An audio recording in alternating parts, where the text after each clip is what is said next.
Good morning. বরবটি কড়াই, পেঁয়াজ, আলু, কাঁচা লঙ্কা,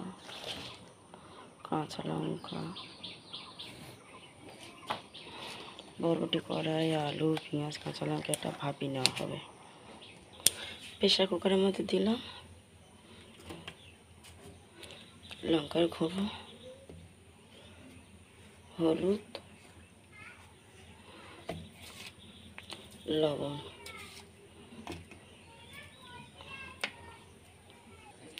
এবার আমি ডালটা ধুয়ে নিলাম। কাঁচা লঙ্কা, পেঁয়াজ, হলুদ, কাঁচা লঙ্কা, হলুদ আর এই ডালটা দিয়ে সুন্দর করে মাখাবো। এই আমি হাত দিয়ে সুন্দর করে মাখাচ্ছি। ডালের একটা কালার আসবে। এবার আমি জল ঢালবো, পরিমাণ মতো জল দিলাম। জলে ডাল সিদ্ধ হয়ে ওই ডালে থাকবে, ওই জলটাই থাকবে।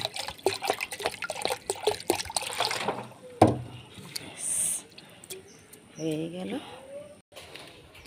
বরবটি কড়াই সিদ্ধ করে নামানো হয়ে গেছে। ঝারিয়ে নিলাম জলটা, যাতে একটু জল না থাকলে ফেটে যাবে। এবার আমি কড়াই সামান্য তেল দেবো, 25 গ্রামেরও কম। কারণ এখন যা মানুষের রোগ হচ্ছে, তেল বলে কোনো জিনিস অরিজিনাল নেই, ভাজা। সর্ষের তেল আমি দিলাম। এবার এটা গরম হবে। রসুন, কাঁচা রসুন বাটা থেতো করা, এই দেখতে পাচ্ছেন রসুনটা লাল হয়ে গেছে। এবার আমি কড়াইয়ের উপর ছেড়ে দেবো।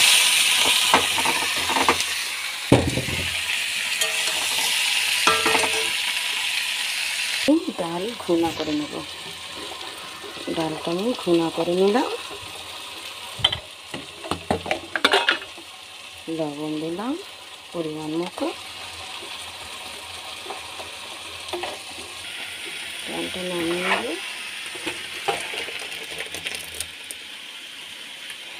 বসে দিলাম পেঁয়াজ, কাঁচা লঙ্কা, ফোড়ন হবে। এই তেল দিলাম, তেল গরম হয়ে গেছে।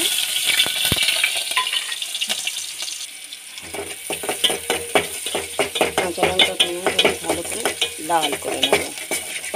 এই যে একটা সুন্দর স্মেল আসে, গন্ধ দারুণ লাগে। এই ডালটা আমি ফোড়ন দিয়ে দেবো। ডাল খেয়ে ট্রাই করে দেখবেন। এই আমার কড়াই ভাজা শেষ।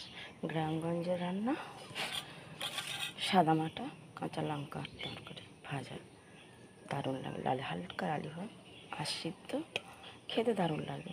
ডালের সাথে ভাত আর এই ভাজা খুব সুন্দর লাগবে। টেস্ট করে অবশ্যই দেখবেন।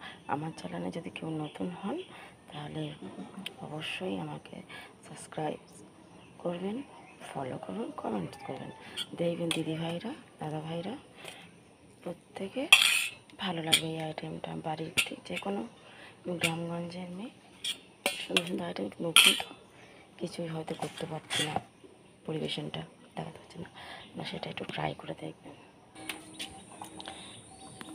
এই টিফিনে তুললাম, ডালে ঢাললাম, আমি দোকানে দিয়ে দেবো। আজকে পর্যন্ত এই শেষ।